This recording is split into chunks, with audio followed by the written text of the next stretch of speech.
বিরোধী আন্দোলনের মধ্য দিয়ে পতন হয় হাসিনা সরকারের। সরকার পতনের পর হাসিনা পালিয়ে ভারতে আশ্রয় নেন। হাসিনার ভারতে আশ্রয় নেয়াকে কেন্দ্র করে দুই দেশের মধ্যে আন্তঃবাণিজ্য সম্পর্ক এখন তলানিতে ঠেকেছে।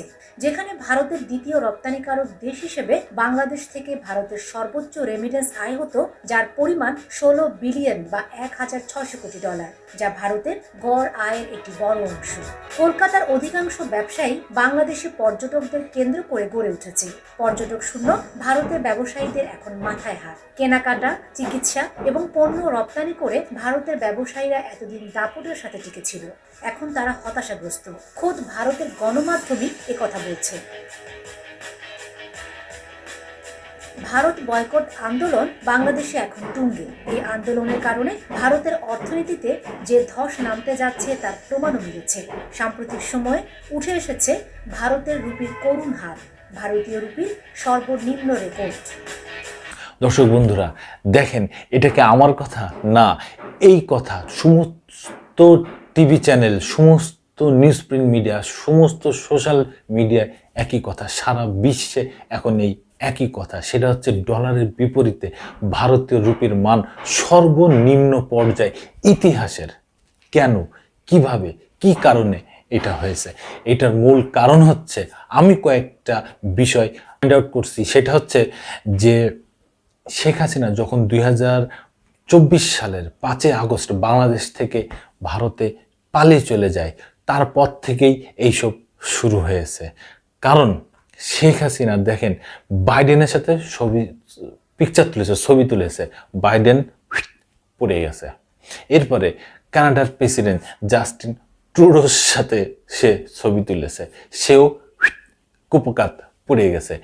তারপরে ইংল্যান্ডের যে প্রধানমন্ত্রী ছিল ভারতীয় বংশোদ্ভূত ঋষি সুনাক, তার সাথেও ছবি তুলেছেন, তিনিও কুপকাত, তিনিও পড়ে গেছেন। এরপরে আসতেছে কার পালা? এখন তিনি আছেন ভারতের পালা। হয়তো মোদির গদিও চলে যেতে পারে, কারণ এই আপদ, এই বিপদ এতদিন আমাদের বাংলাদেশের থেকে যা করে গেছে, বাংলাদেশের মানুষ এখন হাড়ে হাড়ে টের পাচ্ছে। হাজার হাজার কোটি টাকা তিনি লুটপাট করে নিয়ে গেছেন। এই বাংলাদেশের জুলাই আগস্টে যেই পরিমাণ নির্মম অত্যাচার চালিয়েছেন, এই বাংলাদেশের মানুষ ভুলতে পারবে না। 1971 সালে একবার বাংলাদেশে যুদ্ধ হয়েছিল, বাংলাদেশ স্বাধীন হয়েছিল। সেই সময়ের অত্যাচার মানুষ অনেকাংশ ভুলে যে তারা সামনের দিকে এগিয়ে চলতেছে। ঠিক সেই কাটা গায়ে নুনের ছিটা সেই 2024 সালের 5 আগস্ট শেখ হাসিনা দিয়ে দিয়েছে। জুলাই আগস্টে গণহত্যা শেখ হাসিনা চালিয়েছে, তাদের ভাইয়ের বুকেই তারা গুলি চালিয়েছে। এই বাংলাদেশের জনগণের উপরে নির্মম নির্যাতন চালিয়েছেন শেখ হাসিনা। টানা 15 বছর ক্ষমতায় থাকার পরে তিনি এই কাজটা করেছেন। আর কতদিন ক্ষমতায় থাকবেন? কিয়ামত পর্যন্ত রে ভাই, হ্যাঁ, ক্ষমতা তিনি ছাড়বেন না। যাক, এটা আলাদা ব্যাপার। ব্যাপার হচ্ছে, এই হাসিনা যখন ভারতে চলে গেল, তখন ভারত সরকার কি করলো? বাংলাদেশের ভিসা দেওয়া বন্ধ করলো। তারপরে কিছু ভিসা চালু করে রাখলো, যেরকম চিকিৎসা ভিসা, তারপরে স্টুডেন্ট ভিসা, এরকম দুই একটা সাবজেক্টের ভিসা তিনি চালু করে রাখলেন ইন্ডিয়া। তারপরে আবার সব ভিসা বন্ধ করে দিলেন উনি। তখন যারা বাংলাদেশ থেকে চিকিৎসা নিতে গেল, স্টুডেন্টরা পড়তে গেল, ঠিক সেই মুহূর্তে ভারতের আবাসিক যে হোটেলগুলা, তারা ডিক্লেয়ার দিল যে বাংলাদেশে কোনো পাবলিকরে তারা হোটেলে রাখবে না। খাবার রেস্টুরেন্টগুলো তারা ঘোষণা দিল যে বাংলাদেশে কোনো মানুষদের তারা রেস্টুরেন্টে খাইতে দেবে না।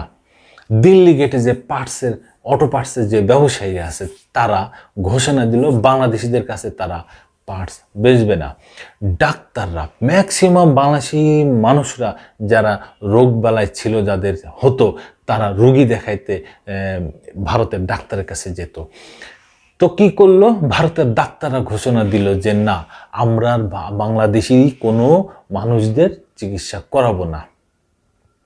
এইভাবে তারপরে নিউ মার্কেটের যে বিশাল বড় ব্যবসা কেন্দ্র, সেই ব্যবসা কেন্দ্রে বাংলাদেশিদের জন্যই নিউ মার্কেট চলতো। এখন তারা ভিক্ষের থালা নিয়ে বসে আছে। হসপিটালগুলো, ক্লিনিকগুলো রোগী পায় না। দিল্লি গেটে সে পার্টস ব্যবসায়ীরা কোনো কাস্টমার পায় না। হোটেলওয়ালারা, কোনো খাবার হোটেলওয়ালারা কোনো কাস্টমার পায় না, আবাসিক হোটেলে আলারা কোনো কাস্টমার পায় না। এখন সবাই তাল বেতাল শুরু হয়ে গেছে, বিক্ষেপ তালা হাতে নিয়ে বসে আছে যে কি করবে। সেই অবস্থায়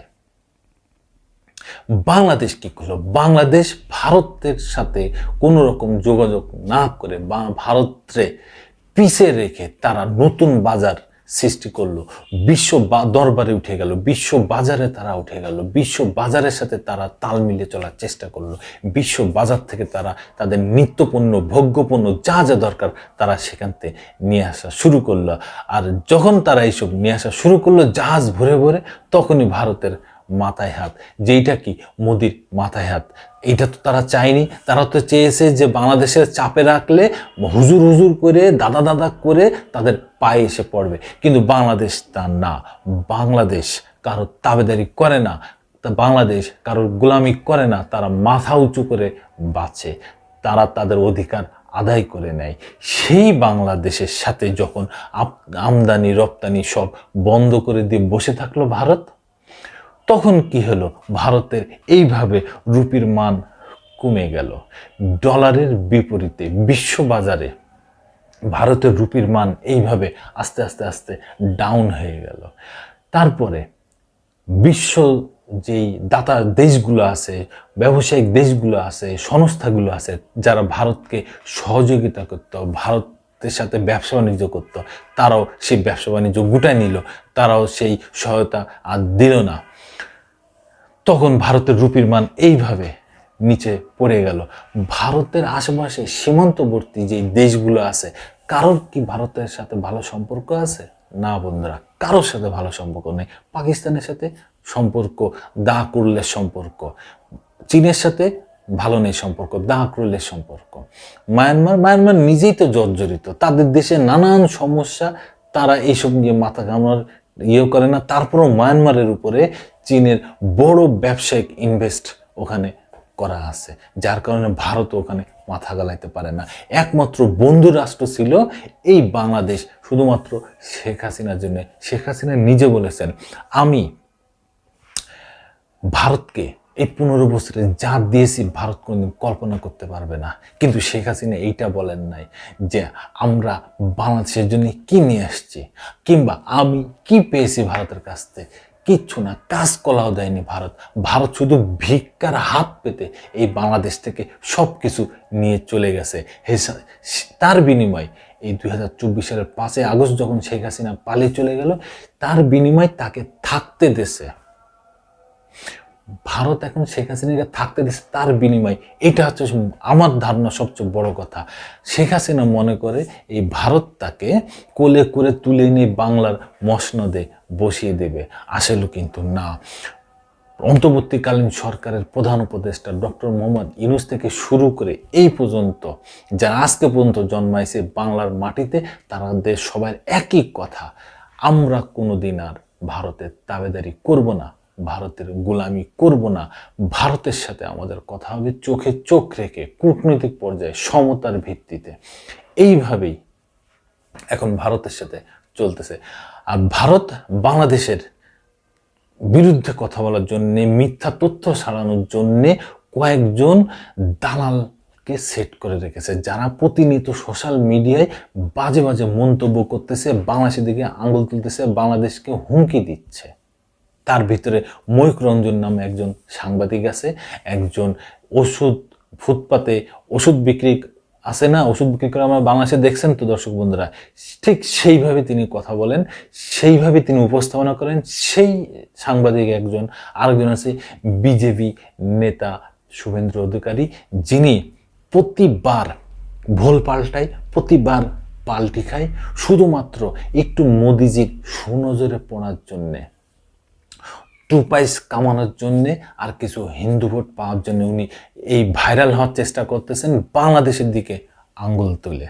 তাতে কোনো লাভ হবে না। বাংলাদেশ আপনার ওই ফাঁদে পা দেবে না, যতই যা বলেন। কারণ আপনার মতো এইসব এই নদীর ধারে, রেলের ধারে, ফাঁকা মাঠে বাথরুম করা, টয়লেট করা লোকের কথাই বাংলাদেশ কিছু মনে করে না, বাংলাদেশের গায়ে ওসব লাগে না। কারণ আপনি এই জীবনে ভোটে জিততে পারেন নাই, শুধু পাল্টি খেয়ে খেয়েই আপনার প্রতিপক্ষকে আপনি এইভাবে বাজে হেনস্থা করেছেন, তারাও আপনার পক্ষে নাই, আপনার সাথের লোকই আপনার পক্ষে নাই, আর কত। আর যে সোশ্যাল মিডিয়া যারা এইভাবে বাংলাদেশের দিকে আঙুল তুলতেছে, বাংলাদেশের নামে মিথ্যা বাজে বানোয়াট তথ্য ছড়িয়ে বেড়াচ্ছে, তারা শুধু ওই ভিতরেই সীমাবদ্ধ। ওগুলো বাংলাদেশের মানে ছোঁয়াও লাগে না, কারণ বাংলাদেশ স্বনির্ভর একটা দেশ। বাংলাদেশ বিশ্ব বাজারের সাথে পায়ে পায়ে পা মিলিয়ে এখন হাঁটতেছে। এবং 2024 সালে 8ই আগস্ট যখন অন্তর্বর্তীকালীন সরকারের প্রধান উপদেষ্টা ডক্টর মোহাম্মদ ইউনূস শপথ নিয়েছেন, সেই দিনই ডক্টর মোহাম্মদ ইউনূস বলেছেন আজকে বাংলাদেশ নতুন করে স্বাধীন হয়েছে। এই স্বাধীনতার স্বাদ উনি প্রতিটা ঘরে ঘরে পৌঁছে দিবেন। এখন তাই আমরা দেখতেছি প্রতিটা ঘরে ঘরে তিনি স্বাধীনতার স্বাদ পৌঁছে দেওয়ার চেষ্টা করতেছেন। আর এই ভারতের রুপি বিশ্ববাজারে সবচেয়ে তলানিতে, সবচেয়ে নিম্ন পর্যায়ে এই ভারতের রুপি। আমরা সামনে হয়তো আরও দেখব যে আরও রুপির মান পড়ে যাবে, কারণ তাদের কোনো বন্ধু নেই, তারা কোনো বন্ধু চায় না, তারা শুধু মাগনা চায়, মাগনা। যেরকম বাংলাদেশ থেকে টানা 15 বছর নিয়ে গেছে, এইভাবেই তারা চায়, কিন্তু আর হবে না। কারণ এখন বাংলাদেশে নতুন সরকার, নতুনভাবে মানুষ চিন্তা করতে পারছে, নতুন করে মানুষ আগোচ্ছে। দেখেন, যেই আলু পেঁয়াজ বাংলাদেশে তারা পাঠাইতো, বাংলাদেশ কি তাদের কাছ থেকে বাকিতে নিত? বাংলাদেশ কি তাদের কাছ থেকে মাগনা নিত? না রে ভাই, টাকা দিয়ে নিত। সেই টাকায় এরা স্বনির্ভর, সেই টাকায় এই রপ্তানি বাণিজ্য করেই তারা স্বনির্ভর। আর যখন বাংলাদেশ তাদের কাছ থেকে নেওয়া বন্ধ করে দিল, তখন দেখেন তাদের টাকার মান কোথায় চলে গেছে, কোথায় পড়ে গেছে। সামনে আরও দেখব। দর্শক বন্ধুরা, আপনাদের যদি কোনো মতামত থাকে অবশ্যই কমেন্টসে জানাবেন। আবার আসবো নতুন কোনো কথা নিয়ে, নতুন কোনো ঘটনা নিয়ে। আমি প্রিন্স।